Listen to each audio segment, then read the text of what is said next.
Hi friends, unmarried certificate apply பண்ணணுமா? அதுக்கு என்னென்ன டாக்குமெண்ட்ஸ் வேணும்னு தெரியலையா? சொல்கிறேன்னு தெரிஞ்சுக்கோங்க. அதுக்கு முன்னாடி அன்மேரிட் சர்டிஃபிகேட்னா என்ன, எதுக்கு யூஸ் ஆகுதுன்னு பார்ப்போம். இப்போது சில மேரேஜ்லாம் பார்த்திங்கன்னா கோயிலில் தான் நடக்கும். அந்த மாதிரி கோயிலில் நடக்கிற மேரேஜுக்கு இந்த அன்மேரிட் சர்டிஃபிகேட் ரொம்ப முக்கியமானது. இது வரைக்கும் திருமணம் ஆகலை, இதுதான் முதல் திருமணம், இரண்டாவது திருமணம் அல்ல அப்படின்னு அவங்களுக்கு இந்த சர்டிஃபிகேட்டை நீங்கள் ப்ரூஃபாக கொடுக்கணும்.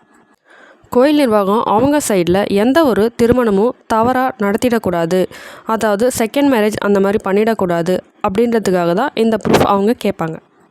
அதுக்கு தேவையான டாக்குமெண்ட்ஸ் மணமகன் மணமகள் 2 பேருக்குமே தனித்தனியாக அப்ளை பண்ணுவோம். ஃபஸ்ட்டு அவங்களுடைய பாஸ்போர்ட் சைஸ் ஃபோட்டோ, அடுத்து ஆதார் கார்டு, ரேஷன் கார்டு, அப்புறம் ஏஜ் ப்ரூஃப் கேட்பாங்க. இதுக்கு நீங்கள் கட்டாயமாக உங்களுடைய birth certificate, TC, mark sheet இது மாதிரி ஏதாவது ஒரு ஆவணத்தை கொடுக்கணும். ஆதார் கார்டை ஏஜ் ப்ரூஃபாக நீங்கள் கொடுத்தா அக்செப்ட் பண்ணிக்க மாட்டாங்க. அடுத்ததாக திருமண அழைப்பிதழ், உங்களுடைய மேரேஜ் இன்விடேஷன்.